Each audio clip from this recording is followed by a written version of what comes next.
우리는 예배의 자리에 앉아 있으면서도 그 예배가 하나님을 기쁘시게 하지 않을 수 있다는 사실을 깊이 생각하지 않을 때가 많습니다. 겉으로는 예배드리는 모습이지만 마음은 다른 곳에 가 있을 때가 있습니다. 찬양을 따라 부르고 기도를 드리지만 정작 하나님의 임재는 느껴지지 않고 영적으로는 공허함만 남는 경우도 있습니다. 왜 그런 걸까요? 오늘날 많은 그리스도인들이 예배의 형식과 감정에 익숙해지면서 예배의 본질을 놓치고 있습니다. 찬양이 감동적이면 그날 예배가 좋았다고 여기고 특별한 느낌이 없으면 하나님이 역사하지 않으신 것처럼 느끼는 경우도 있습니다. 하지만 예배는 감정이 아니라 하나님을 향한 우리의 태도와 중심이 핵심입니다. 이 설교에서는 우리가 예배 중에 흔히 저지르는 4가지 위험한 태도를 함께 살펴보려고 합니다. 우리가 그것을 인식하지 못한 채 반복하고 있다면 오히려 원수에게 문을 열어주고 있는 것일 수 있습니다. 겉으로는 예배하지만 실제로는 하나님을 거스르는 일이 될 수도 있다는 것입니다. 우리의 예배가 다시 살아나기 위해 그리고 성령의 임재가 떠나지 않도록 하기 위해 우리는 반드시 이 내용을 살펴야 합니다. 이것은 단순한 지적이 아니라 우리의 믿음을 회복하는 중요한 분별의 기준이 될 것입니다. 첫째, 경외심 없는 예배는 하나님이 기뻐하시지 않습니다. 예배를 드리면서도 마음 깊은 곳에는 하나님을 두려워하는 마음이 없다면 그 예배는 하나님이 받으시는 예배가 될 수 없습니다. 예배란 단지 찬양을 크게 부르고 손을 들고 눈물을 흘리는 것이 아니라 하나님 앞에 서 있다는 것을 인식하는 태도에서 시작됩니다. 하나님은 예배자의 마음을 보십니다. 내가 어떤 감정을 느꼈는지보다 내 마음이 하나님께 향해 있었는지를 보십니다. 성경을 보면 아모스 5장 23절에서 하나님은 내 노래소리를 내 앞에서 그치게 하라고 하셨습니다. 그 당시 이스라엘 백성들도 예배의 형식은 지키고 있었습니다. 음악도 있었고 제사도 드렸습니다. 하지만 하나님은 그런 예배를 받지 않으셨습니다. 이유는 분명합니다. 그들 안에 하나님을 향한 경외심이 없었기 때문입니다. 예배가 하나의 공연처럼 되고 사람들은 관객처럼 앉아있기만 했던 것입니다. 오늘날에도 그런 예배의 모습이 자주 보입니다. 무대는 점점 더 화려해지고 조명과 음향은 완벽해집니다. 하지만 정작 하나님의 임재는 느껴지지 않을 때가 많습니다. 왜일까요? 겉으로 보기에는 뜨거운 찬양과 눈물의 감동이 있는데 끝나고 나면 회개도 없고 변화도 없기 때문입니다. 하나님은 퍼포먼스를 원하시는 분이 아닙니다. 하나님은 상한 심령을 기뻐하십니다. 다윗은 이렇게 고백했습니다. 하나님께서 구하시는 제사는 상한 심령이라 하나님이여 상하고 통회하는 마음을 주께서 멸시하지 아니하시리이다. 겉으로 드러나는 외적 감정이 아니라 마음속 깊은 경외와 겸손을 보시는 것입니다. 경외심이 없는 예배는 자만심을 불러오고 영적으로 위험한 문을 열어줍니다. 성령님은 거룩함이 있는 곳에 임재하시지 감정적인 열광이 있는 곳에 임하지 않으십니다. 우리가 예배 중에 감동을 느낀다고 해서 반드시 하나님이 영광 받으셨다는 의미는 아닙니다. 때로는 내가 울고 떨었어도 그 예배가 내 중심을 변화시키지 않았다면 그것은 감정적 해소일 뿐입니다. 진짜 예배는 내 삶의 방향을 돌이키게 하고 내 죄를 깨닫게 하며 내 입술이 아닌 삶 전체로 주님을 높이게 만듭니다. 성경은 하나님은 중심을 보신다고 말합니다.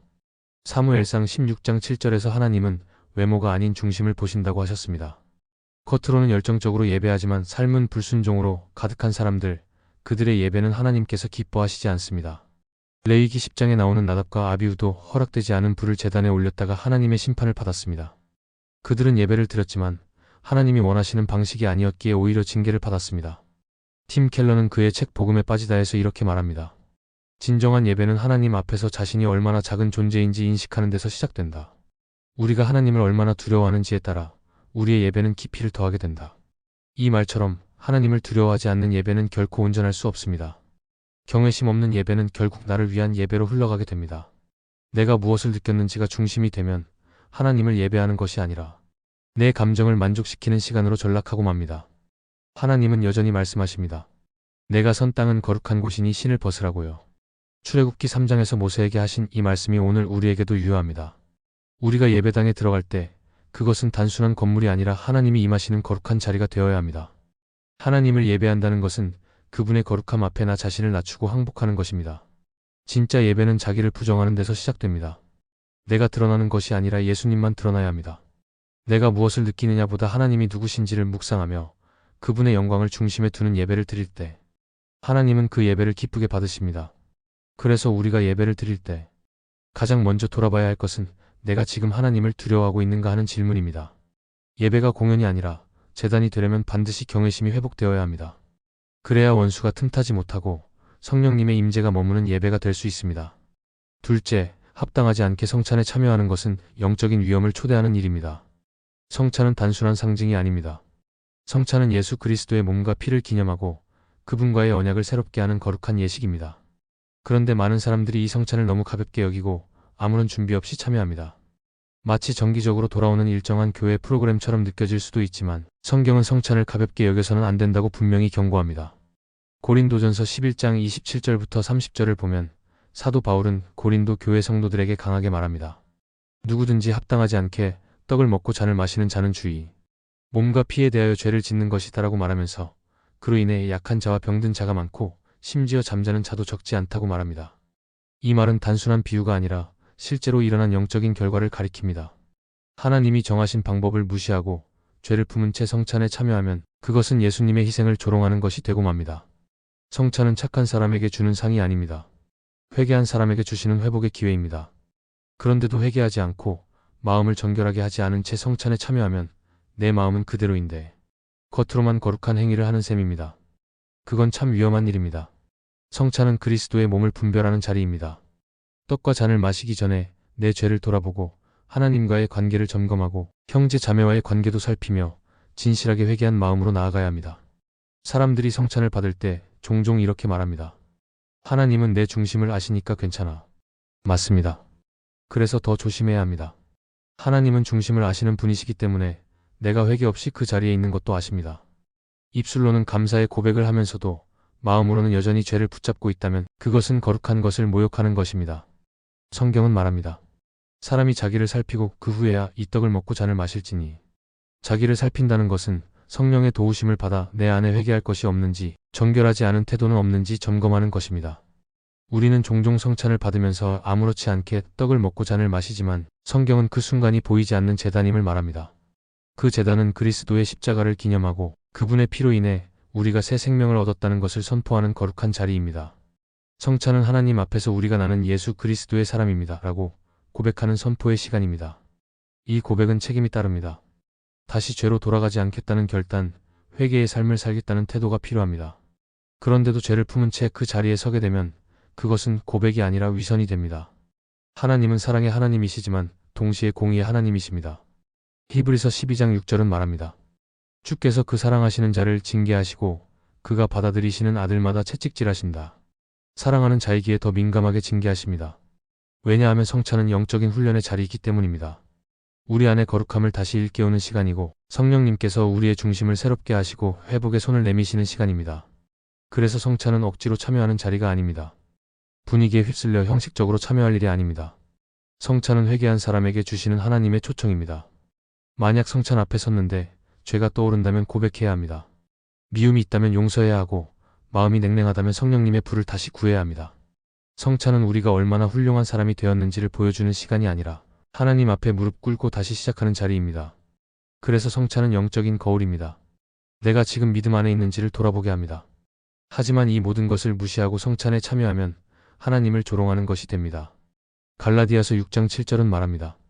하나님은 조롱당하지 않으신다. 성찬을 가볍게 여기는 사람은 하나님의 거룩하심을 무너뜨리는 사람이 됩니다. 거룩함이 무너지면 원수가 그 틈을 타고 들어옵니다. 영적 세계엔 중립이 없습니다. 하나님께 가까이 가지 않으면 원수에게 노출되는 것입니다. 그러므로 성찬은 신중해야 하고 무엇보다 정직해야 합니다. 기쁜 소식은 하나님은 언제나 회복에 손을 내미신다는 점입니다. 지금까지 성찬을 형식적으로 참여했다 해도 마음을 찢는 회개가 있다면 하나님은 용서하시고 다시 그 제단에서 만나주십니다. 성찬은 완전한 자들을 위한 자리가 아니라 회개하는 자들을 위한 회복의 자리입니다. 그래서 그 자리에는 거짓이 아닌 진실함이 있어야 합니다. 그렇게 진실함으로 하나님 앞에 나아갈 때 성찬은 우리 안에 다시 생명을 불어넣는 은혜의 통로가 됩니다. 셋째, 주문처럼 반복하는 기도는 하나님과의 관계를 무너뜨립니다. 기도는 우리가 하나님과 가장 깊은 자리에서 만나는 통로입니다. 기도는 종교적 형식이 아니라 살아계신 하나님과의 인격적인 대화입니다. 그런데 많은 사람들이 기도를 마치 주문처럼 생각하고 특정한 문장을 반복하면 무언가 영적인 능력이 나타날 것이라고 착각합니다. 그러나 성경은 분명하게 경고합니다. 마태복음 6장 7절에서 예수님은 너희는 기도할 때 이방인들과 같이 중언부언하지 말라. 그들은 말을 많이 해야 들으실 줄 생각하느니라라고 하셨습니다. 하나님은 말의 양이나 억양에 감동하시는 분이 아닙니다. 하나님이 기뻐하시는 기도는 단순하고 진실한 마음에서 나오는 것입니다. 우리는 종종 누군가의 기도문을 따라하거나 정해진 문장을 외우듯 반복하면서도 정작 그 안에 내 마음이 담겨 있지 않은 경우가 많습니다. 마치 이 말을 하면 하나님이 반드시 역사하신다는 식의 접근입니다. 그러나 하나님은 우리가 그런 태도로 기도하기를 원하지 않으십니다. 하나님은 관계를 원하십니다. 기계적인 공식이 아니라 자녀와 아버지 사이의 진실한 교제를 원하십니다. 예수님께서 가르쳐 주신 주기도문은 단순한 암송문이 아닙니다. 그 안에는 하나님을 향한 경외, 우리의 죄에 대한 회개, 하나님의 뜻을 따르려는 순종, 일용할 양식을 구하는 겸손한 신뢰가 담겨 있습니다. 주기도문은 외워서 말만 하라는 것이 아니라 삶으로 살아내라고 주신 기도입니다.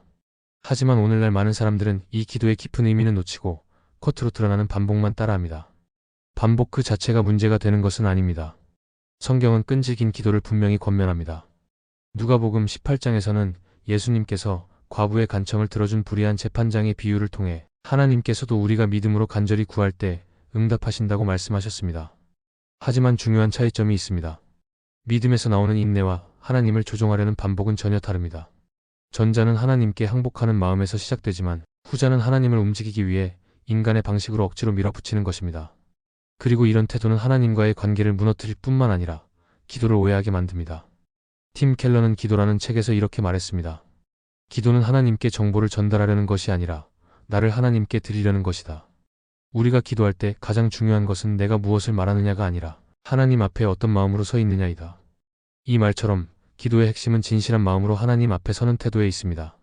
말이 많고 형식이 복잡해도 하나님 앞에서 중심이 없으면 그것은 아무 능력도 없는 메아리에 불과합니다. 성경은 세리의 짧은 기도를 통해 우리에게 진짜 기도가 무엇인지를 보여줍니다. 하나님이여 불쌍히 여기소서. 나는 죄인입니다. 이 기도는 단순하지만 하나님의 마음을 움직였습니다. 왜냐하면 그 안에는 자기 자신을 낮추는 겸손과 진실된 회개의 마음이 담겨 있었기 때문입니다. 그런 기도는 하나님께 상달됩니다. 하지만 같은 말을 수없이 반복하면서도 중심이 빠져있는 기도는 결국 형식만 남게 되고 우리는 하나님과의 진짜 교제를 잃어버리게 됩니다. 더 위험한 것은 이런 반복적인 기도가 오히려 영적 속임수의 문을 열 수 있다는 점입니다. 사탄은 교묘하게 가짜 영성을 흉내냅니다. 기도라는 행위를 통해서조차 사람들을 자기 중심적인 태도나 왜곡된 신앙으로 이끌기도 합니다. 그래서 우리는 기도할 때도 반드시 성경 위에 서 있어야 하고 하나님의 뜻에 기초한 진리 안에서 기도해야 합니다. 감정이나 방식보다 중심과 관계가 더 중요합니다. 진실함이 있는 곳에 하나님의 임재가 있습니다. 우리의 기도는 길고 화려한 문장이 아니라 열린 마음으로 하나님 앞에 서는 데서 시작됩니다. 말이 막혀도 괜찮습니다. 한숨이 기도가 될 수 있고 침묵조차 하나님은 들으십니다.